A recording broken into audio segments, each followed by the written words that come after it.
परमेश्वर प्रभु यीशु मसीह के नाम से। जैसे गीत गाया गया कि कोई महिमा के योग्य, कोई आदर के योग्य, कोई प्रशंसा के योग्य नहीं है, सिर्फ तू है पिता। तो हम सब भाई बहन बच्चों के साथ मिलकर मंजूर होकर सारी स्तुति, आराधना, धन्यवाद और जय की बेटों के साथ हम आपके नाम के प्रति अर्पित करते हैं।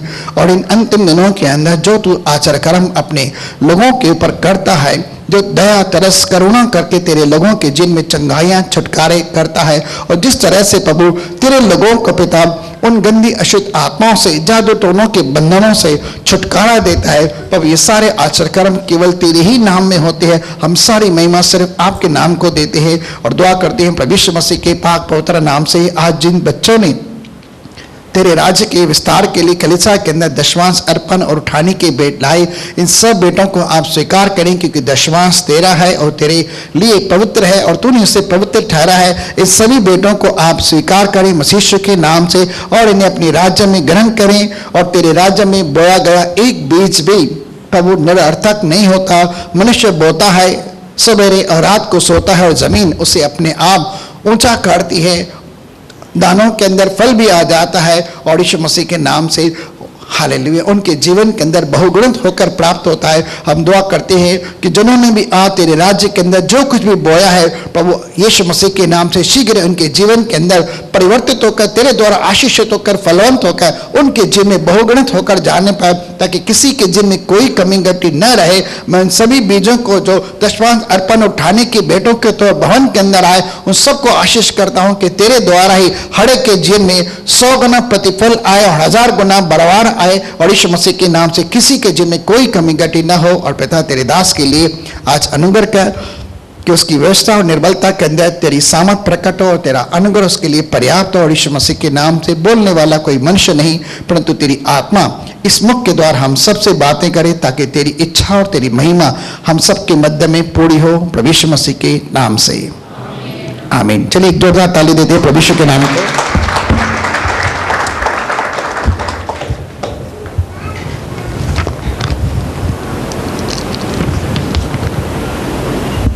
हालेलुया। हम निकालेंगे पहला यूहन्ना 3 अध्याय 20 से लेके हम पढ़ते हैं। पहला यूहन्ना 3 अध्याय 20 से लेके। क्योंकि परमेश्वर हमारे मन से बड़ा है और सब कुछ जानता है। हे प्रियो, यदि हमारा मन हमें दोष न दे तो हमें परमेश्वर के सामने हियाव होता है। हाँ आगे। और जो कुछ हम मांगते हैं वह हमें उससे मिलता है, क्योंकि हम उसकी आज्ञाओं को मानते हैं और जो उसे बाता है वही करते हैं। हाँ आगे। और उसकी आज्ञा यह है कि हम उसके पुत्र यीशु मसीह के नाम पर विश्वास करें और जैसा उसने हमें आज्ञा दी है उसी के अनुसार आपस में प्रेम रखें। हाँ। और जो उसकी आज्ञाओं को मानता है। बस बस बस 23 तक फिर से पढ़ते हैं बाद में, ठीक है। कुछ समय पहले यानी परसों के दिन प्रभु भोज की विधि थी, तो हमने एक शब्द को सुना था। क्या शब्द था? उससे पहले भी हमने एक शब्द को सुना था, वो भी प्रभु भोज के अंदर ही था, जो परमेश्वर की आत्मा ने उभारा। अपने अपने गुनाहों के प्रति हमें माफ़ी मांगनी है। परमेश्वर ने हमें हमारे सब पाप गुनाहों के विषय में माफ़ी दी। मसीह के लहू में हम सबको धोकर शुद्ध पवित्र किया। सबसे पहले तो हम अपने ही गुनाहों के लिए माफ़ी ले सकते हैं, और परमेश्वर भला है, उसके पुत्र प्रभु यीशु मसीह का लहू हम सबको धोकर सारे पाप गुनाहों से शुद्ध करता है। और इससे पहले वाले प्रभु भोज के अंदर हमने इस विषय में सुना, जहाँ पर 2 लोग यीशु मसीह के पास आते हैं और उनके वो अपराधों को क्षमा करता है। और उसके बाद परमेश्वर की एक आज्ञा रही कि हमें भी अपने अपराधियों को क्षमा करना है, जैसे हम चाहते हैं परमेश्वर से अपने अपराधों के विषय में क्षमा प्राप्त करने के लिए। तो हमने यह देखा, यह एक परमेश्वर की आज्ञा है कि हमें अपने अपराधियों को क्षमा करना है, और परमेश्वर की आज्ञा का पालन करना ही हमारे लिए कर्तव्य धर्म बन जाता है। और अगर हम परमेश्वर की आज्ञा का पालन नहीं करते तो यह हम एक तरह से पाप ही करते हैं, और इस पाप का न्याय हमें स्वर्ग में भी देना होगा। इसके विषय में हमने मंगलवार के विषय में सुना कि हमें इसके लिए परमेश्वर पूछेगा कि तूने धरती पर अपने दुश्मनों को क्षमा किया कि नहीं किया। हमारे जीवन के अंदर बहुत सारे पाप रहे, तो परमेश्वर ने हमारे अनगिनत पापों को माफ़ किया। तो अगर कोई इंसान थोड़ा बहुत हमारे खिलाफ पाप करता है, बुराई करता है, तो क्या हम उसे माफ नहीं कर सकते? वो तो बहुत ही थोड़ा होता है, लेकिन हम जो परमेश्वर के स्वर्ग के विरुद्ध में पाप करते हैं वह बहुत होता है। तो जैसे हमने सुना कि 1.5-2 करोड़ रुपए माफ होना और सिर्फ 10,000 माफ करना, तो यह परमेश्वर की क्षमता और मनुष्य की क्षमता के बारे में प्रकट कर रहा है कि हमें अपने दुश्मन को माफ करना ही है। और अगर हमने अपने पापों के प्रति क्षमा प्राप्त कर ले और हमने अपने अपराधियों को भी क्षमा कर दिया, और उसके बाद अगर हम परमेश्वर की वेदी के पास आते हैं कुछ भी भेंट चढ़ाने के लिए, तो वहां पर न तो हमारे मन के अंदर कोई दोष होता है, ठीक है, और याद करते हैं अगर हम किसी और मनुष्य को जिसके अंदर हमारे लिए विरोध हो तो हमने उसे माफ कर दिया और माफी मांग भी ले, वही वर्षा हमने परमेश्वर से भी माफी मांगी और परमेश्वर के नाम से उसे भी माफ करके उसे आशीष की। जब हम इस बात को कर लेते हैं तो वहां पर क्या हो जाता है, वही वर्षा दोनों बातें जैसे ही हो, क्रम अनुसार कह रहा हूं मैं, अपने गुनाह के लिए भी परमेश्वर से माफी मांगी, अपने दुश्मन से भी माफी मांग ली और अपने दुश्मन को भी माफ कर दिया, तो क्या होता है, हमने परमेश्वर के आगे अपने प्रेम को प्रकट किया और परमेश्वर के प्रति आज्ञा को पालन किया। और जब हम परमेश्वर के आगे अपने प्रेम को प्रकट करते हैं, उसकी आज्ञा का पालन करते हैं, तो क्या होता है, क्या परमेश्वर इस आज्ञाकारिता से खुश होता है? क्या परमेश्वर आज्ञा से प्रसन्न होता है? और बाइबल में लिखा है सबोपदेशक की पुस्तक के आखिरी अध्याय के आखिरी 2 पंक्तियों के अंदर कि परमेश्वर का भय मान, बुराई से दूर है और उसकी आज्ञा का पालन कर, क्योंकि मनुष्य का सारा कर्तव्य धर्म यही है कि वह परमेश्वर की आज्ञा का पालन करे। ठीक है, पढ़ के देख सकते हैं आप, ठीक है, ज़्यादा नहीं चाहते, वापस आते हैं 1 यूहन्ना 3 और उसका 20। क्योंकि परमेश्वर हमारे मन से बड़ा है, परमेश्वर हमारे मन से बहुत बड़ा है। हम में से हर एक का मन परमेश्वर ने ही बनाया है। और परमेश्वर हमारे मन के अंदर क्या कुछ उत्पन्न होता है, वो उत्पत्ति 6 अध्याय के अंदर लिखा है कि मनुष्य के मन के अंदर जो कुछ भी पैदा होता है वह सब बुरा ही होता है। इसलिए परमेश्वर ने मनुष्य को उसकी इच्छा देकर उसके मन को बनाकर पछताया कि उसके अंदर सब कुछ बुरा ही पैदा होता है, और इसीलिए उसने क्या किया, पश्चाताप किया खुद। ऐसा नहीं है कि जाके कुछ और किया, लेकिन वह खेदित हुआ मन के अंदर कि मैंने मनुष्य को उसकी इच्छा देकर, मैंने मनुष्य को उसका मन देकर कुछ गलत किया। हालांकि उसने गलत नहीं किया, लेकिन उसके अंदर जो कुछ भी होता है, शैतान उसके मन के अंदर समाकर बहुत सारी चीज़ों को उलट सुलट कर दिया। हालांकि उसके मन के अंदर प्रेम होना चाहिए था, शांति होना चाहिए था, आनंद होना चाहिए, परमेश्वर का भय होना चाहिए था, लेकिन जैसे ही पाप के कारण शैतान उसके अंदर समा गया, उसके अंदर से बहुत कुछ बड़ी बातें निकलने लगी। लेकिन लिखा है और वह सब कुछ जानता है, आदि से अंत तक वह सब कुछ जानता है। आगे, हे प्रियों, अब यहां से मुख्य बात चालू होती है। हे प्रियों, यदि हमारा मन हमें दोष न दे। अब 1 मिनट के लिए मैं आपसे पूछता हूं, जब आप प्रार्थना करते हैं, आराधना करते हैं, परमेश्वर की स्तुति करते हैं, उपवास करते हैं, इस समय जैसे हमने अभी बातें की, आपने अपने अपने पापों के विषय में परमेश्वर से माफी मांगी, तो परमेश्वर ने आपके सब पाप माफ किए। क्या विश्वास करते हैं? उस दिन हमने यही सुना था, ठीक है। और यदि उसने हमारे पाप माफ किए, हमने भी अपने दुश्मनों को माफ कर दिया, ठीक है, और अपने दुश्मनों से माफी मांग ली जिनको हम समझते थे दुश्मन। मैंने इस बात को क्लियर किया। अब क्या हो गया, हमने मसीह के लहू को अपने हृदय पर ले लिया, हमने अपने विवेक के ऊपर मसीह के लहू को ले लिया, तो वहां पर क्या हो गया, क्षमा भी आ गई और निर्दोषता भी आ गई, धार्मिकता भी आ गई, और हम क्या बन गए, परमेश्वर की नजरों में दोष रहित हो गए। हृदय से बोलता हूं, विवेक से बोलता हूं, यदि हमारा मन हमें दोष न दे, उस समय क्या होता है, अभी हमारा मन अभी दोष नहीं देता, क्योंकि हमने परमेश्वर से प्रेम किया और उसकी आज्ञा का पालन किया। इसलिए अब जब हम प्रार्थना करने बैठे तो हमें यह याद नहीं आता कि फलाने के दिल में मेरे लिए कुछ है या मेरे दिल में फलाने के लिए कुछ है, क्योंकि सब कुछ समझी हो गई, समझौता हो गया, एक दूसरे से माफी मांग ले, परमेश्वर से माफी मांग ली, अब दोष नहीं है। तो मन क्या हो गया, शुद्ध हो गया। धन्य है वे जिनके मन शुद्ध होते हैं और वे परमेश्वर को देखते हैं। और वहां पर हमने मसीह के लहू को ले लिया। अब क्या लिखा है, मसीह के लहू को अपने हृदय पर लेकर विवेक के मरे हुए कामों से अपने आप को मुक्त करके हमें परमेश्वर के निकट आना है मसीह यीशु के द्वारा उस परमेश्वर के आगे, और क्या करनी है? प्रार्थना करनी है। क्या इसके अंदर हमें हियाव मिलता है? क्या हमें इसके अंदर हिम्मत मिलती है? आगे बढ़ते, यदि हमारा मन हमें दोष न दे तो हमें परमेश्वर के सामने क्या होता है? हिम्मत मिलती है। क्या हमें कॉन्फिडेंस होता है उस समय कि आज हमारा मन मुझे दोष नहीं देता, आज मैं परमेश्वर के पास जाऊंगा और प्रार्थना करूंगा, वो मेरी सुनेगा और मैं जो कुछ मांगूंगा वो मुझे देगा? कि आज मैं परमेश्वर के आगे उपवास के अंदर जाकर या आराधना के अंदर जाकर स्तुति आगे अंदर जाकर परमेश्वर को भेंट चढ़ाऊंगा, परमेश्वर मेरी भेंट को स्वीकार करेगा? क्योंकि समझौता हो चुका है। ठीक है, जैसे हमने पढ़ा था मत्ती 5 अध्याय के 22-23 के अंदर, यदि तू भेंट चढ़ाने के लिए वेदी के निकट आए और वहां पर तुझे पता चले कि किसी भाई के हृदय के अंदर तेरे प्रति कुछ विरोध है, तो जा भेंट को छोड़, पहले जाके समझी कर और उसके बाद में आकर भेंट चढ़ा। तो क्या इस समय हम परमेश्वर के आगे भेंट चढ़ाएंगे तो क्या परमेश्वर हमारी भेंट स्वीकार करेगा? और इसके विषय में क्या हमें कॉन्फिडेंस होगा कि वो हमारी भेंट को, प्रार्थना को, आराधना को, उपवास को स्वीकार करेगा?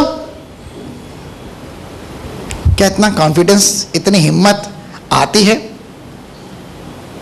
जब बड़े छोटे लड़के ने अपने पिता से कॉन्फिडेंस के साथ, पिता मेरा जो हिस्सा है तेरी संपत्ति के अंदर मुझे दे दे, तो पिता को पता चल गया करके अब इसके अंदर कॉन्फिडेंस आ गया है करके, इसे हकवासा पता चला, इसे अधिकार पता चल गया है। अब इसे लड़ना और ये फालतू में बहस करना अच्छा नहीं है। उसने बंटवारा करके धन संपत्ति का हिस्सा करके अपने बेटे को दे दिया, छोटे बेटे को दे दिया, क्योंकि उसे अब पता चल गया है। क्या वैसे ही आपके हृदय को, आपके विवेक को पता चल जाता है कि इस समय आपका मन शुद्ध है और उस समय आपको बिल्कुल भी कॉन्फिडेंस होना चाहिए? आगे एक दो बार और आगे बताता हूं, यदि हमारा मन हमें दोष न दे, पहली बात दोष नहीं दे रहा है, तो हमें परमेश्वर के सामने के लिए हिम्मत होती है, नहीं तो हम प्रार्थना में, आराधना में, संगति में जाने से भी कतराते हैं। आगे, और जो कुछ हम मांगते हैं, जो कुछ उस समय हम प्रार्थना में परमेश्वर से मांगते हैं, वह हमें उससे मिलता है। हाँ, अभी यहां पर क्या बात हो गई? देखिए कंडीशंस कैसे कैसे है। जो कुछ भी हम परमेश्वर से मांगते हैं, बाइबल में लिखा है यूहन्ना की पुस्तक 15 अध्याय के 7वें वचन के अंदर कि यदि तुम मुझ में बने रहो और मेरा वचन तुम में बना रहे तो तुम जो कुछ चाहो मांगो वो तुम्हें मिल जाएगा। अब यहां लिखा है जो कुछ हम मांगते हैं, यहां पर कोई भी लिमिट नहीं रखी गई है। क्या परमेश्वर से क्या कुछ मांगते हैं, आप कुछ भी परमेश्वर से मांग सकते हैं। ठीक है, और जो कुछ हम मांगते हैं वह हमें उससे मिलता है। वहां पर प्रार्थना के साथ साथ हमें मिलता भी है। ठीक है, ऐसा कुछ भी नहीं, जबकि परमेश्वर ने मसीह यीशु में हमें सब कुछ स्वर्गीय स्थानों की एक एक आशीष दे दी है। इफिसियों 1:3 के अनुसार मैंने आपको कहा कि उसने हमें स्वर्गीय स्थानों की हर एक आत्मिक आशीष दे दी है, जबकि उसने अपने इकलौते पुत्र को अपने पास न रखा जो उसका सबसे प्रिय पुत्र है, वह भी हमारे लिए और आपके लिए पूरे संसार के पापों के प्रायश्चित के लिए दे दिया। तो लिखा है उसके साथ वह हमें सब कुछ क्यों न देगा। जो कुछ हम मांगते हैं वह उससे हमें मिलता है। आगे, क्योंकि हम उसकी आज्ञाओं को मानते हैं। अब यहां पर क्या आ गया? क्योंकि हम उसकी आज्ञाओं पर पालन करते, उसकी आज्ञाओं पर चलते हैं। क्या ये सिर्फ 2 या 3 बातें मैंने जो आपके सामने बताई, अगर हम इन छोटी छोटी आज्ञाओं का भी पालन करना आरंभ करते हैं तो हमारे अंदर कॉन्फिडेंस आता है कि हम परमेश्वर से प्रेम करते हैं, हमारे अंदर परमेश्वर का भय है और हम परमेश्वर की आज्ञाओं पर चलते हैं। और जैसे जैसे हम चलते हैं वैसे वैसे हम और भी सिद्धता की ओर बढ़ते जाते हैं और हमें कॉन्फिडेंस आते जाता है कि मैं परमेश्वर के पास जाऊंगा और मैं जो कुछ मांगूंगा मुझे पक्का यकीन है, मुझे पक्का विश्वास है, मैं जो कुछ मांगूंगा वो मुझे देगा ही देगा। इतना कॉन्फिडेंस होना हमारे लिए पर्याप्त है। और अगर किसी के मन में उसके बावजूद भी कुछ दोष आ जाता है, कुछ गिल्ट, कंडेमनेशन, शेम आ जाता है, तो थोड़ी देर के लिए अपने आप को वह मनुष्य चेक कर सकता है, क्या मेरे अंदर और कुछ गलती तो नहीं और कुछ पाप तो नहीं है। क्योंकि यीशु मसीह जो हमारे लिए स्वर्गीय स्थानों के अंदर महायाजक ही नहीं बैठा हुआ है, वो हमारी निर्बलता में सहायता करता है, वो हमारे और संसार के सभी पापों का प्रायश्चित है, वो वहां पर हमारे लिए एडवोकेट करता है, वो हमारे लिए मध्यस्थता की दुआ करता है और वो हमारी सहायता करे, उसका लहू हमें धो कर शुद्ध करता है। अगर वहां पर हमें याद आता है तो हम यीशु मसीह के लहू को मांगकर अपने हृदय पर ले सकते हैं। और जैसे ही मसीह यीशु के लहू में जाते हैं हमें डर नहीं लगता, हमें घबराहट नहीं होती, हमें चिंता नहीं होती, हमें संदेह नहीं होता, लेकिन कॉन्फिडेंस आ जाता है कि मैं जो मांगूंगा मुझे मिलेगा। और लिखा है क्योंकि हम उसकी आज्ञाओं को मानते हैं। कौन सी आज्ञाएं हैं? और कौन सी आज्ञा है भाई? कौन सी आज्ञाओं को मानते हैं? जो उसे अच्छा लगता है वह हम करते हैं। और क्या अच्छा लगता है उसे, क्या करते हैं आप और मैं? चलिए आ रहे हैं यूहन्ना की पुस्तक के अंदर, यूहन्ना 13 उसका 34। ये उसकी आज्ञा है। मैं तुम्हें एक नई आज्ञा देता हूं, मैं तुम्हें एक नई आज्ञा देता हूं कि एक दूसरे से प्रेम रखो। कैसे करो? एक दूसरे से क्या करो? प्रेम करो। हमारे और आप सबके बीच में प्यार ही होना है। और कैसा प्यार? निस्वार्थ प्यार, पवित्र प्यार, परमेश्वर का प्रेम। वो वाला प्रेम नहीं जो संसार के लोग कहते हैं लाला मजनू वाला, वो बिल्कुल भी नहीं, क्योंकि वो सिर्फ शारीरिक होता है। लेकिन यहां पर लिखा है परमेश्वर का निस्वार्थ पवित्र प्रेम होना चाहिए, जो दिव्य प्रेम है। मैं तुम्हें एक नई आज्ञा देता हूं कि एक दूसरे से प्रेम रखो। जैसा मैंने तुमसे प्रेम रखा है वैसा ही तुम भी एक दूसरे से प्रेम रखो। कैसा प्रेम परमेश्वर हमसे करता है? परमेश्वर ने जगत से ऐसा प्रेम किया कि उसने अपना इकलौता पुत्र दे दिया ताकि जो कोई उस पर विश्वास करे वह नाश ना हो परंतु अनंत काल का जीवन पाए। कैसा प्रेम करता है? क्या हमने कभी परमेश्वर से मांगा मेरे अपराधों के लिए तू बलिदान कर देना, मेरे लिए थोड़े बहुत कांटे कोड़े कीले खा लेना, मेरे लिए तू थोड़ा कांटों का ताज पहन लेना, मेरे लिए तू सूली पर चढ़ लेना, मेरे लिए थोड़ा खून बहाकर प्रायश्चित कर देना? क्या हमने कभी ऐसा किया? नहीं। उसने खुद प्यार किया, हमारे पापों के प्रायश्चित के लिए वह खुद सूली पर चढ़ा और खून बहाया और हमारे लिए महायाजक की दुआएं की कि हे पिता इन्हें क्षमा कर, ये नहीं जानते क्या करते हैं। ये तो 2000 साल पहले हो गए, लेकिन उसका खून आज भी ताजा है, क्योंकि उसका खून आज भी जिंदा है और आज भी उसका खून हम सबको धोकर सारे पाप गुनाहों से शुद्ध करता है। और वह हाबिल के लहू से भी उत्तम बातें बोलता है और वह हमारे जीवन के अंदर दया, तरस और करुणा की मांग करता है। मैं तुम्हें एक नई आज्ञा देता हूं कि एक दूसरे से प्रेम रखो, जैसा मैंने तुमसे प्रेम रखा वैसे ही तुम भी एक दूसरे से प्रेम रखो। और परमेश्वर ने हमसे कैसा प्रेम किया? कोई कंडीशन है उसके प्यार की? अनकंडीशनल लव है उसका, बिना शर्त बिना कुछ मांग के वो हमसे प्रेम करता है और उसके प्रेम से हमें कोई अलग नहीं कर सकता। और यह आज्ञा कलीसिया के हर भाई और बहन के लिए है, चाहे बच्चा ही क्यों ना हो, कि हमें एक दूसरे से परमेश्वर के समान प्यार करना है। अगर यीशु मसीह ने हमारे लिए अपनी जान दी है तो हमें क्या करना है? हमें भी जान देनी है। इसके विषय में हम थोड़ा बहुत आज पढ़ने जा रहे हैं, लेकिन मैं आपको जान के विषय में नहीं कह रहा हूं करके हमें एक दूसरे के लिए जान भी देनी है या एक तरह खून भी बहाना है। चलिए कुछ बातों के अंदर और चल रहे हैं। यूहन्ना की पुस्तक 14 अध्याय उसका 23वां शब्द है। यहां 34 में पढ़ा, अभी 23 पढ़ते हैं। यीशु ने उसको उत्तर दिया, यदि कोई मुझसे प्रेम रखे तो वह मेरे वचन को मानेगा। क्या करेगा? मेरे वचन को मानेगा। और उसका वचन क्या है? कठिन है कि अगर मैं अपने पाप के विषय में परमेश्वर से माफी मांगो तो क्या मैं परमेश्वर का वचन मानना हो? क्या मैं परमेश्वर की आज्ञा पर चल रहा हूं? क्या अपने पाप के प्रति भय मानकर बुराई से बचने के लिए मैं क्षमा की मांग करता हूं? और यीशु मसीह मुझे कह रहा है दुश्मन को माफ करने के लिए, दुश्मन को आशीष करने के लिए, जो तुम्हें श्राप दे उन्हें आशीष करो, जो भूखा हो उसे खाना खिलाओ, जो प्यासा हो उसे पानी पिलाओ। इस तरह से प्यार करने के द्वारा तुम उसके सर के ऊपर अंगाड़े रख दोगे और क्या हो जाएगा? सामने वाला भस्म हो जाएगा। यदि कोई मुझसे प्रेम रखे तो वह मेरे वचन को मानेगा और मेरा पिता उससे प्रेम रखेगा। अब देखिए, न केवल यीशु मसीह हमसे प्रेम करता है, लेकिन इसके पीछे यीशु मसीह की ऊपर विश्वास करके जो आज्ञा का पालन करता है, प्रेम करता है, उससे मेरा पिता परमेश्वर भी यानी स्वर्ग के परमेश्वर भी क्या करेगा? प्यार करेगा। यीशु मसीह का भी प्यार मिलता है तो यहाँ परमेश्वर का भी प्यार मिलता है, डबल फोल्ड यहाँ पर प्यार मिलता है। और क्या करता है? और हम उसके पास आएंगे। Very good.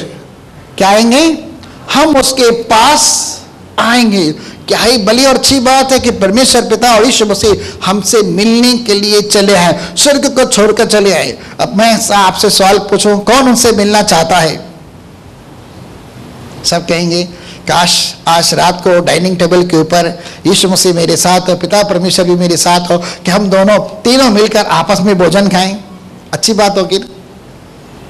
भाई ये वो भोजन करने के लिए नहीं आएगा डाइनिंग टेबल के, जब आप रात को अपने परिवार के साथ बैठते हैं, वो उस भोजन के बारे में नहीं कह रहा है। लेकिन जब आपके पास आएगा तो आपके साथ बात करेगा, आपको काउंसिल देगा, आपको अगुवाई करेगा, आपको शांति देगा, आपको आनंद देगा। आप जिस परेशानी के अंदर वहां से बढ़ेगा और आपको वहां से निकलने के रास्ता मिलेगा, और वहां आपको स्पिरिचुअली कनेक्ट होगा करके और आपके लिए रास्ता निकालेगा। वो आपसे मिलने के लिए आएगा, यानी परमेश्वर आपसे प्रसन्न होगा और आपसे मुलाकात करने के लिए खुद ब खुद चला आएगा। लेकिन क्या था?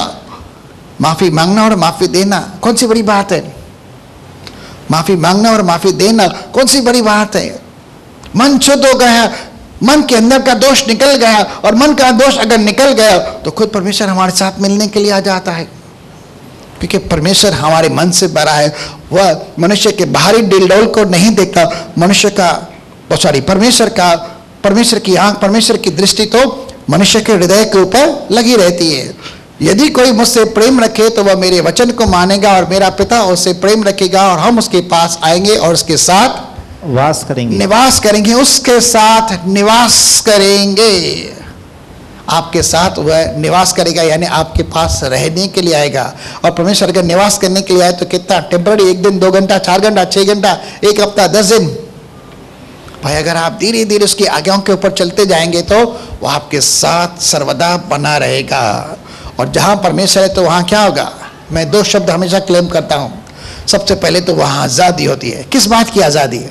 चिंता की आजादी, दुख तकलीफ की आजादी, पाप श्राप की आजादी, अंधकार और शैतान से आजादी, भय से, अंधकार से आजादी मिल जाती है, कमजोरी बीमारी से भी मुक्ति मिल जाती है, क्योंकि परमेश्वर की उपस्थिति के अंदर आजादी है। और दूसरी जगह लिखा है जहां परमेश्वर की उपस्थिति है वहां आनंद की भरपूरी होती है। अगर परमेश्वर हमारे साथ निवास करने के लिए आए तो हमारे जीवन में अगर चिंता नहीं है, उस चिंता की जगह पर आनंद आ जाता है, शांति आनंद आता है, भरपूरी आ जाती है, और हमारे जीवन के अंदर आशीष आ जाती है, तरक्की आ जाती है। बाइबल के अंदर शमूएल की पुस्तक में लिखा है, ओबेदेदोम एक मनुष्य है जिसके पास सिर्फ 3 महीने के लिए परमेश्वर का संदूक रखा गया था, और संदूक के रखने के कारण परमेश्वर ने उसे बहुतायत से आशीष की। और दाऊद को जब इस बात का पता चला कि सिर्फ संदूक वहां पर होने के द्वारा परमेश्वर ने उसे बहुतायत से आशीष दी है, तो संदूक को लाने के लिए मेहनत करता है, और अपनी कोशिश के कारण वो संदूक को यरूशलेम के अंदर भी ले आता है। क्योंकि दाऊद को पता था संदूक का हमारे मध्य में रहना बहुत जरूरी है। इस समय हमारे लिए परमेश्वर की जो वेदी है वो हमारा हृदय बन जाता है, और अगर हमारे हृदय के अंदर परमेश्वर निवास करता है, इस शरीर को अपनी आत्मा का मंदिर बनाकर वो महिमा के साथ हमारे अंदर निवास करता है, तो हमारे जीवनों के अंदर इस तरह की शांति, इस तरह का आनंद ऑटोमेटिकली आ जाता है। आप चाहे मांगे या ना मांगे, खुद ब खुद परमेश्वर आपको आशीष देने के लिए चला आता है। तो बहुत सारे लोग जो विश्वासी कहलाते अपने हृदय को परमेश्वर की वेदी को बना देते हैं। भाई शाम से पूछूंगा तो भाई शाम एक गीत गाएंगे, मेरा दिल बने तेरा सिंहासन, मेरी आत्मा तेरा आसन। वो बहुत ही जिंदा दिली के साथ इस गीत को गाते हैं। श्याम भाई मैं राइट कह रहा हूं? बिल्कुल। इसका मतलब हमारा दिल जो है परमेश्वर के बैठने का स्थान हो, पर हमारा दिल जो है परमेश्वर की आत्मा का मंदिर हो, और वह पवित्र आत्मा वहां पर आना चाहे, और वह सर्वदा के लिए आ जाता है। और जब परमेश्वर हमारे साथ आता है निवास करने के लिए, तो क्या होता है? वो हमसे बातें भी करता है, हम उसकी आवाज को भी सुन पाते हैं। क्या लिखा है? तो मेरे वचन को मानेगा और मेरा पिता उससे प्रेम करेगा, हम उसके पास आएंगे और हम उसके साथ निवास करेंगे। अब हमारे घर परिवार के अंदर हमारे सदस्य निवास करते हैं, ठीक है ना, और हम सब परिवार के मध्य में क्या कुछ होता है वो सब कुछ हम जानते हैं, ठीक है। और अगर उसी रूप में परमेश्वर हमारे साथ रहे तो क्या कुछ होगा? अगर परमेश्वर की संदूक की उपस्थिति जहां परमेश्वर इस्राएल के लोगों से बात करता है, वहां पर सिर्फ रहने से इतनी सारी आशीष, इतनी सारी तरक्की आ सकती है, इतनी सारी बरकत आ सकती है, इतनी सारी आनंद की भरपूरी हो सकती है। तो आपके और मेरे हृदय अगर जिंदा परमेश्वर आ जाता है पवित्र आत्मा के रूप में, हमारे जिन के अंदर क्या कुछ नहीं होगा। थोड़ा सोच के देखिए, थोड़ा समझ के देखिए। चलिए और चलते हैं और बातों के अंदर। यूहन्ना की पुस्तक 15 अध्याय 7 से लेकर 14 तक हम पढ़ते हैं। यूहन्ना 15। यदि तुम मुझ में बने रहो हाँ, और मेरी बातें तुम में बनी रहे, यानी अगर हम परमेश्वर के वचन को अपने दिल में रखते हैं और जैसे परमेश्वर का वचन हमसे कहता है उसी के अनुसार उसकी आज्ञा का पालन करते रहते हैं, तो जो चाहो मांगो और वह तुम्हारे लिए हो जाएगा। यहां पर यह नहीं कहता कि मैं पिता से विनती करूंगा वह मेरे नाम से तुम्हें देगा या मैं तुम्हें दूंगा। लिखा है जो तुम चाहो वो तुम्हारे लिए हो जाएगा। इंग्लिश के अंदर लिखा है you shall ask what you will and it shall be done unto you. यानी अगर हम जो कुछ भी चाहेंगे वो हमें मिल जाएगा। अगर हम उससे प्रेम में बने रहेंगे, उसकी आज्ञाओं का पालन करेंगे, हम कुछ भी चाहेंगे, फिर अभिषेक क्या, फिर सामर्थ क्या, फिर महिमा क्या, फिर क्या कुछ क्या, हमारे जीवन के अंदर ऑटोमेटिकली परमेश्वर देना आरंभ कर देगा। और हमें से तो सब कुछ चाहिए, ये सब चीजें तो चाहिए ना। किसको नहीं चाहिए भाई? सबको चाहिए करके। ठीक है, आगे। मेरे पिता की महिमा इसी से होती है कि तुम बहुत सा फल लाओ, हाँ, तभी तुम मेरे चेले ठहरोगे। कब चेले ठहरोगे? जब हमारे जीवन के अंदर आत्मिक फल होंगे। और आत्मिक फल क्या है? गलाती 5:22-23 के अंदर लिखा है प्रेम, शांति, आनंद, हाँ बोलिए, विश्वास, नम्रता, भलाई, धीरज, संयम, कृपा। ये 9 फल हैं करके हमारे जीवन के अंदर ऑटोमेटिकली आते हैं। और जैसे जैसे ये बढ़ते जाते हैं तो क्या होता है, इससे परमेश्वर की महिमा होती है। और वह चाहता है हम जैसे दरख्तों के अंदर यानी वृक्षों के अंदर, हम जैसे पेड़ों के अंदर ऐसे फल होने चाहिए। सबसे पहले तो प्रेम का फल होना चाहिए और प्रेम के ही ये सब भाग है। आगे, मेरे पिता की महिमा इसी से होती है कि तुम बहुत सारा फल लाओ तभी तुम मेरे चेले ठहरोगे। आगे, जैसे पिता ने मुझसे प्रेम रखा, जैसे पिता ने यीशु मसीह के साथ प्यार रखा वैसा ही मैंने तुमसे प्रेम रखा। अब वह कहता है जैसा पिता मुझसे प्रेम करता है इक्वली वैसा ही प्यार मैं आपसे करता हूं। यानी उतना ही प्यार जितना परमेश्वर यीशु मसीह से करता है उतना ही यीशु मसीह आपके साथ भी करता है। अगर हम उसकी आज्ञाओं का पालन करते हैं, उसका वचन अपने हृदय के अंदर रखते हैं और प्रार्थना के अंदर बढ़ते हैं, जो कुछ मांगते हैं वो हमें देते जाता है। और परमेश्वर ने यीशु मसीह के साथ कैसा प्रेम किया? जब मर गया तो कब्र के अंदर दफनाया गया तो परमेश्वर ने इसे छोड़ दिया, तू मर गया बस तेरी कहानी खत्म, तेरी कब्र है यरूशलेम के अंदर, ऐसा नहीं। वो उसका सबसे प्यारा पुत्र रहा, वो उसका सबसे प्यारा दुलारा पुत्र रहा। जब उसने मानव जाति के पापों की क्षमा के लिए अपनी जान क्रूस पर भी दी तो उसका मरना हमारे लिए बहुत जरूरी था। जब कब्र के अंदर रखा गया तो परमेश्वर ने उसे छोड़ा नहीं। तीसरे दिन बड़े बड़े मिरेकल्स करके उसे मृतकों में से जिला उठाया और वह नाम दिया जो सब नामों में श्रेष्ठ है, कि हर घुटना उसके नाम से आज भी झुकती है, आज भी झुकता है। हर जुबान अंगीकार करती है कि यीशु मसीह प्रभु है और उसे सबसे बड़ी पोजीशन दे दी क्योंकि उसने परमेश्वर का प्रेम माना और अपने प्राण को भी प्रिय न जाना और परमेश्वर के लिए सब कुछ कुर्बान तक दे दिया। जैसा पिता ने मुझसे प्रेम रखा, यह परमेश्वर का प्रेम था कि उसने उसको मौत के हवाले नहीं किया लेकिन मृतकों में से जिला उठाया, वैसा ही मैं भी तुमसे प्रेम रखता हूं। मेरे प्रेम के अंदर बने रहो। और परमेश्वर के प्रेम के अंदर बने रहने का मतलब है परमेश्वर की आज्ञाओं का पालन करते रहो, परमेश्वर के वचन को अपने हृदय के अंदर समाये रखो। आगे, यदि तुम मेरी आज्ञाओं को मानोगे, हाँ कंडीशन है, अगर तुम मेरी आज्ञाओं का पालन करोगे तो मेरे प्रेम में बने रहोगे। हाँ, मेरे प्यार के अंदर तुम बने रहोगे, जैसा कि मैंने अपने पिता की आज्ञाओं को माना है, हाँ, और उसके प्रेम में बना रहता हूँ। हाँ, उसके प्रेम में। यहाँ पर यीशु मसीह खुद प्रकट कर रहा है मैं परमेश्वर के प्रेम में कैसे हूँ। सिर्फ प्रभु मैं I love you I love you I love के कैसा प्यार नहीं है, नहीं है। सिर्फ बाहरी का प्यार नहीं है, यीशु मसीह ने कभी ऐसा नहीं कहा। लेकिन यीशु मसीह परमेश्वर के शब्द को अपने हृदय में रखता है, उसकी आज्ञा का पालन करता है। जो बोलना होता है वह बोलता है, जो करना होता है वह करता है, जहां जाना होता है वह जाता है, जो कुछ करना होता है वह परमेश्वर की आत्मा की प्रेरणा से आगे बढ़ता है और कुछ भी काम अपनी इच्छा से नहीं करता। लेकिन ऐसा है कि मैं अपने पिता की आज्ञाओं को माना है और उसके प्रेम में बना रहता हूं, वैसे ही तुम भी मेरे प्रेम के अंदर बने रहो। आगे, मैंने ये बातें तुमसे इसीलिए कही है कि मेरा आनंद तुम में बना रहे। देखिए क्या होता है, जब हम परमेश्वर की आज्ञाओं का पालन करते हैं, उसके वचन को अपने हृदय में रखते हैं, तो क्या होता है, हमारे जीवन के अंदर आनंद आ जाता है। यहाँ आनंद मांगने की कोशिश की हमने, ऑटोमेटिकली आनंद और ऑटोमेटिकली शांति आ जाती है। आगे, और तुम्हारा आनंद पूरा हो जाए। जिस बात के अंदर हमें खुशी मिलती है वो भी हमें मिल जाता है। आपको किस बात के अंदर खुशी मिलती है, किस बात में आनंद मिलता है, वह भी ऑटोमेटिकली आपके जीवन के अंदर जोड़ा जाता है कि मेरे बच्चे को यह जरूरी है। आगे, मेरी आज्ञा यह है कि जैसा मैंने तुमसे प्रेम रखा वैसा ही तुम भी एक दूसरे से प्रेम रखो। वैसा ही तुम भी एक दूसरे से प्रेम रखो। और सबसे बड़ी आज्ञा तो हमने इसी के विषय में सुनी थी। और कौन सी आज्ञा थी? चलिए वापस चलते हैं, यहां पर रुकते हैं, फिर आगे चलते हैं मरकुस की पुस्तक 12 अध्याय के अंदर।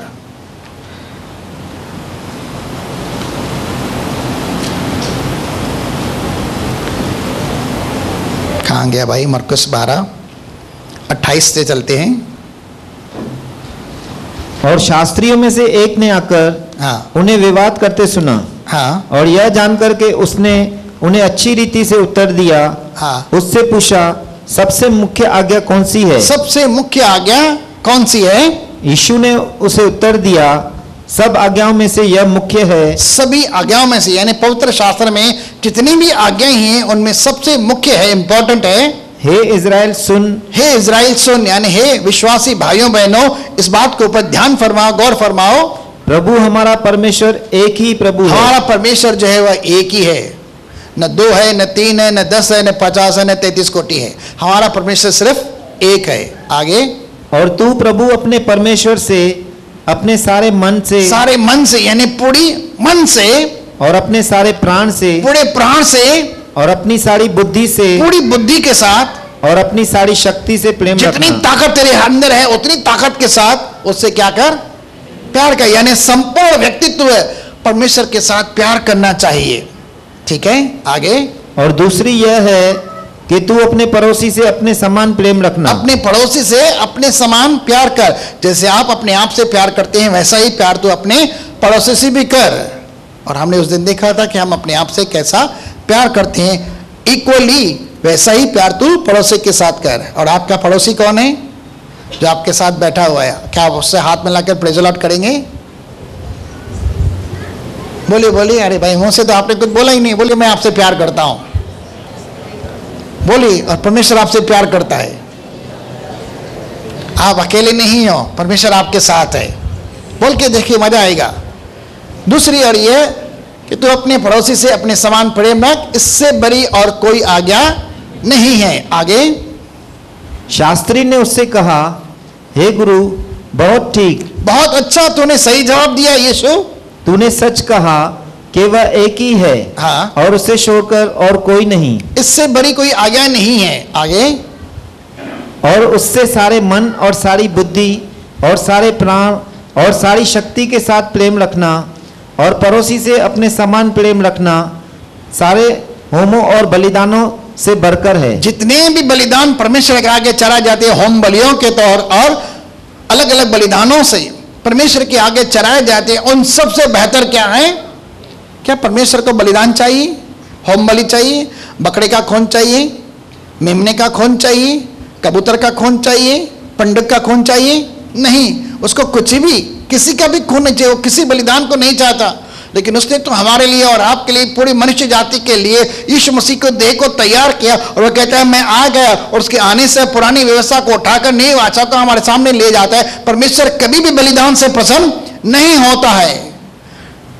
उसके सारे होमों और सारे बलिदानों से क्या बढ़कर है? परमेश्वर से प्रेम करना और अपने पड़ोसी से प्रेम करना, यही सबसे बेहतर बात है। सभी होम बलिदानों से, सारी स्तुति आराधना से, धन्यवाद और जय की भेंटों से भी बेहतर क्या है? प्यार करना। अब आप बोलेंगे ऐसा कैसा? अगर आप अपने पड़ोसी से प्रेम करते हैं, कोई भी हो सकता है, उस दिन हमने बहुत डिटेल में देखा, आप अगर अपने पड़ोसी से प्रेम करते हैं तो आपको बोलने की जरूरत नहीं पड़ेगी परमेश्वर मैं आपसे प्रेम करता हूँ। आपको बोलने की जरूरत नहीं पड़ेगी प्रभु तू महान है, तू धन्य है, तू पवित्र है, स्तुति आराधना नहीं करनी पड़ेगी, तुझे प्रार्थना नहीं करनी पड़ेगी, आराधना, क्योंकि इन सबसे बेहतर जो आप कर रहे हैं उनके साथ प्यार कर रहे हैं। और यही प्यार परमेश्वर अपने लिए भी चाहता है और मनुष्य के लिए भी चाहता है। अगर आपने ऐसा किया तो सबसे बेहतर आप कर रहे हैं और कुछ करने की आपको जरूरत नहीं है, क्योंकि जिसने पड़ोसी से प्रेम किया और परमेश्वर से प्रेम किया अपने समान, उसने परमेश्वर की राज्य व्यवस्था को पूरा किया। 4:8 याकूब की पुस्तक के अंदर लिखा है, सॉरी 4:8 नहीं, मेरे ख्याल से 2:8। आगे बढ़ते हैं। सारे होमों और सारे बलिदानों से बर करे। अब यहां पर यीशु मसीह एक शब्द कह रहा है इस शास्त्री को, यह शास्त्री है जिसे परमेश्वर के वचन का, पवित्र शास्त्र का ज्ञान है। जब यीशु ने देखा कि उसने समझ से उत्तर दिया, कि उसने बहुत ही समझदारी के साथ उत्तर दिया है, तो उससे कहा, हाँ, तू परमेश्वर के राज्य से दूर नहीं। क्या है भाई, तू बहुत निकट आ गया है परमेश्वर के राज्य के निकट। और यीशु मसीह का संदेश यही था, मन फिराओ, पश्चाताप करो अपने पाप से, क्योंकि परमेश्वर का राज्य निकट आया है। अगर हम ऐसा करते हैं तो कहाँ जाते हैं?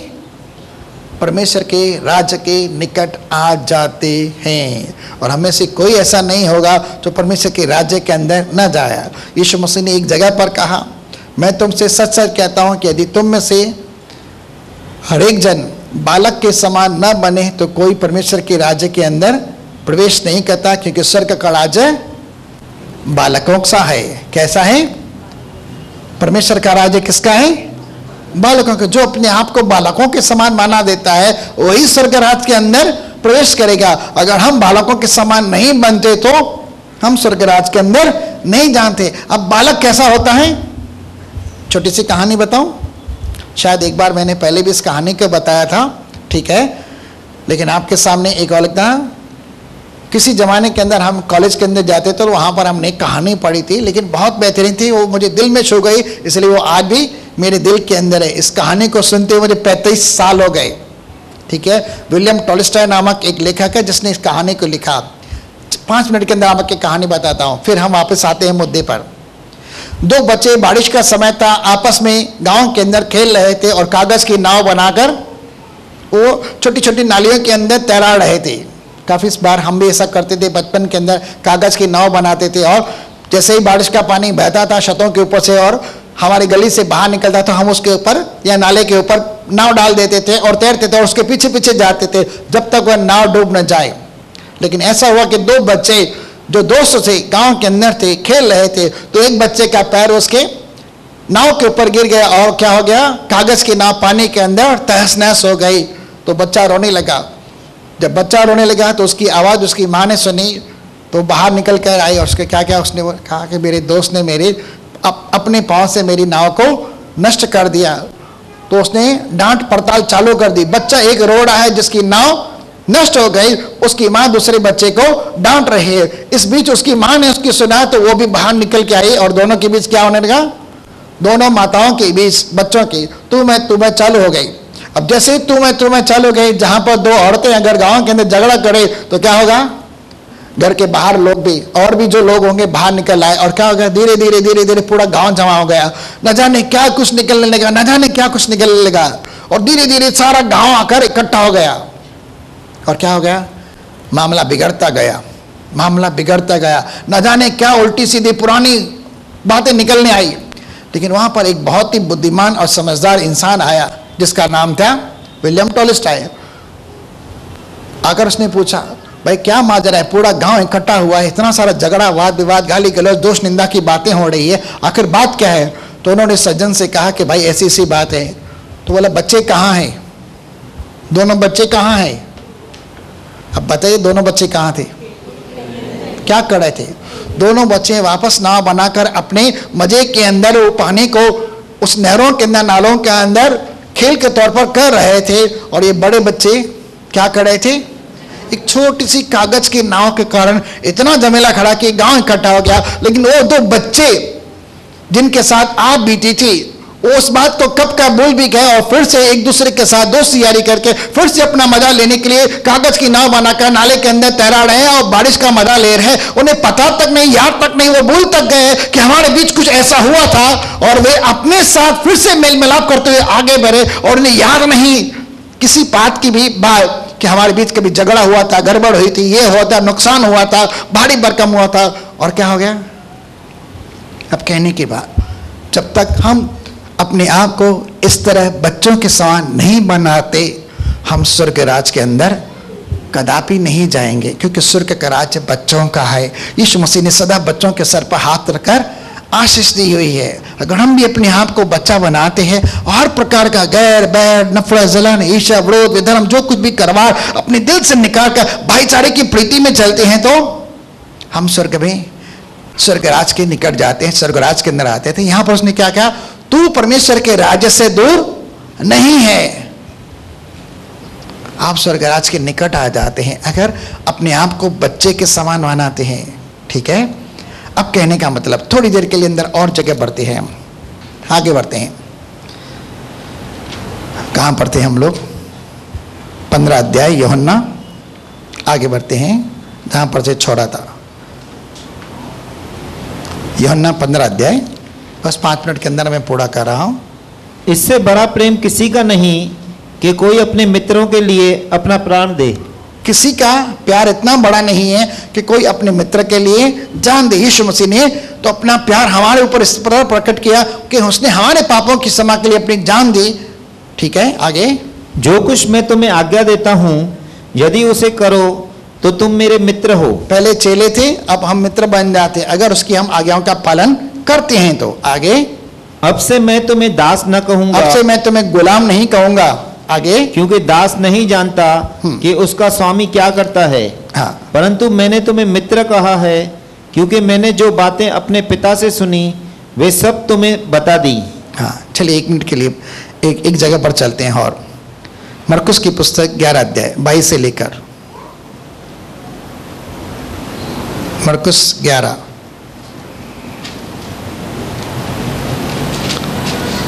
यीशु ने उसको उत्तर दिया कि परमेश्वर पर विश्वास रखो। क्या रखो? परमेश्वर पर विश्वास रखो, उसकी प्रतिज्ञा पर विश्वास रखो, उसकी समझ पर विश्वास रखो, उसकी हुजूरी पर विश्वास और भरोसा रखो।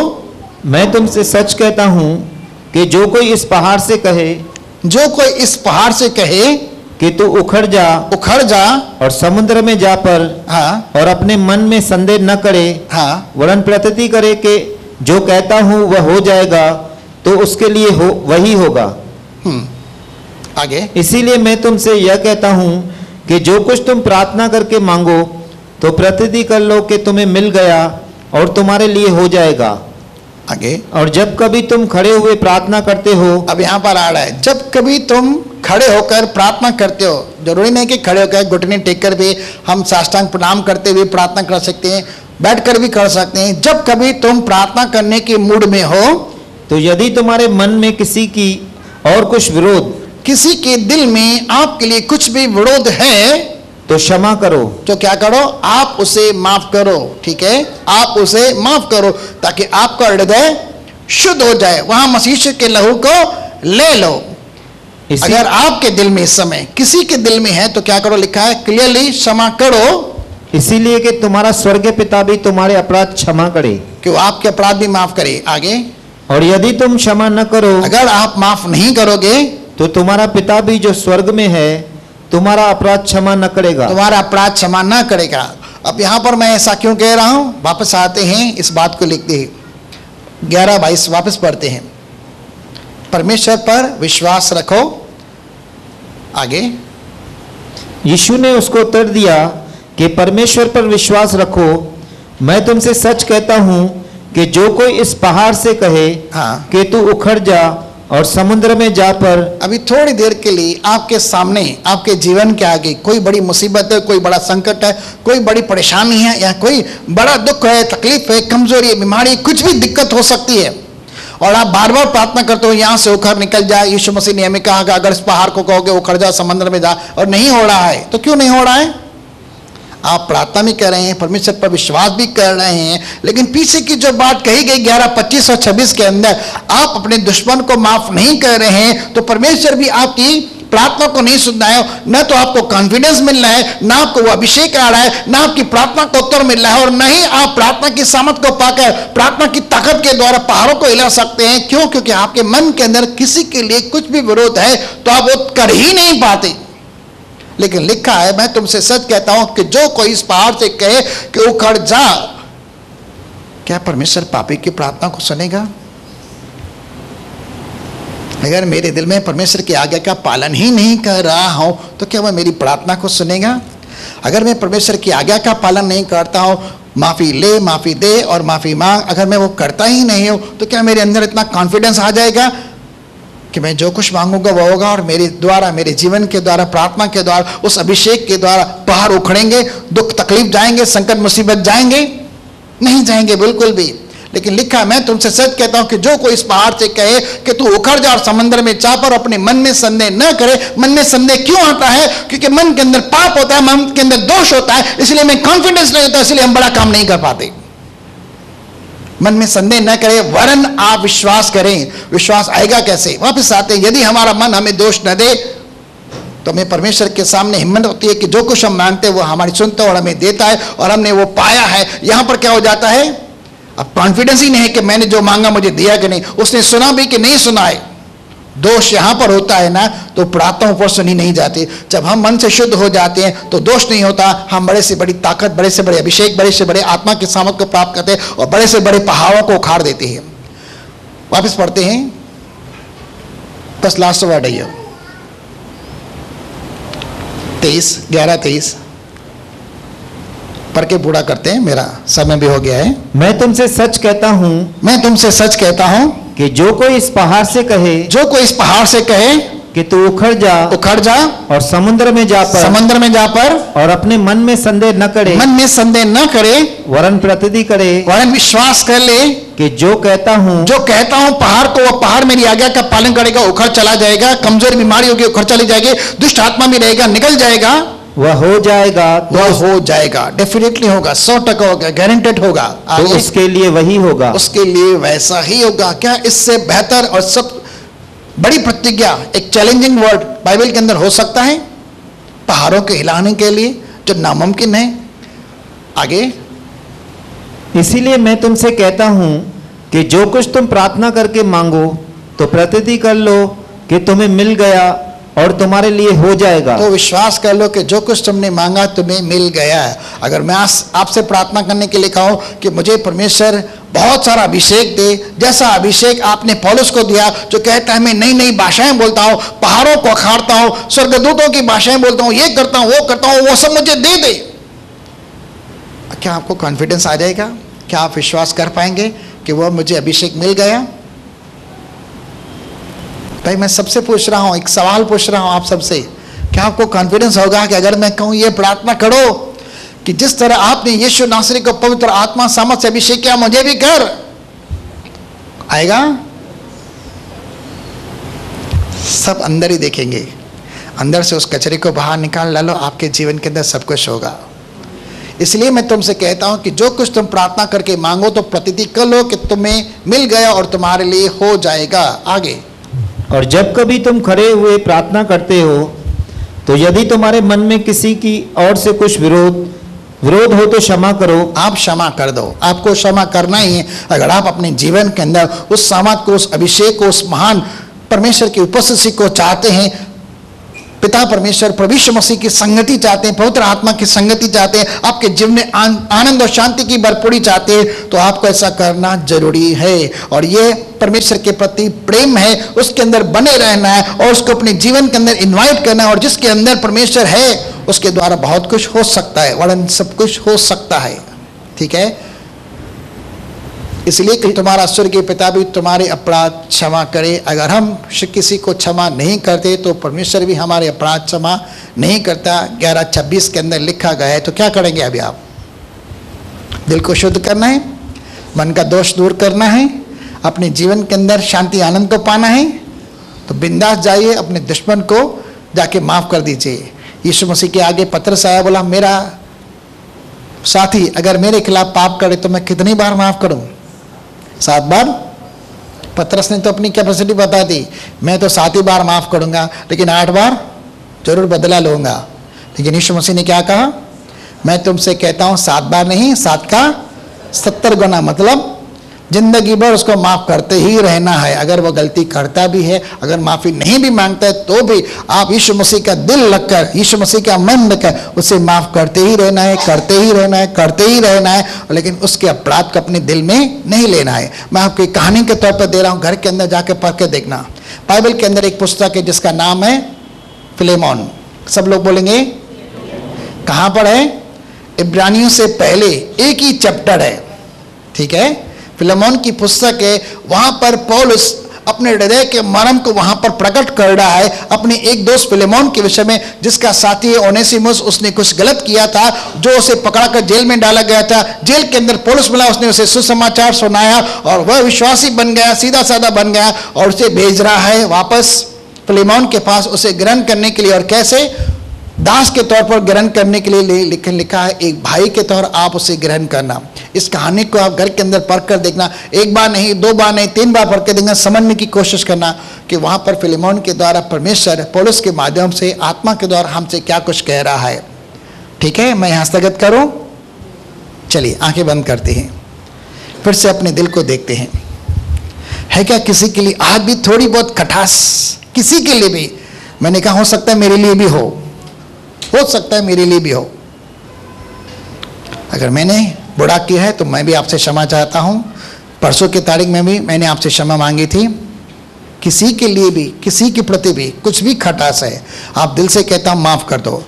और जब कभी याद आए उसे माफी करते रहो। जब कभी याद आए, आपका मन आपको पीड़ा देने लगे, आपका मन कुरने लगे, उसे माफ कर दो। मुंह से बोलते रहो, मैंने उसे माफ किया है, प्रभु तू भी उसे माफ कर। मैंने भी उसे आशीष किया है तेरे भवन से, तेरे घर से, तू भी उसे आशीष कर पिता, और उसे बदला ना ले, उसे क्षमा कर, उसके पाप ढाप दे।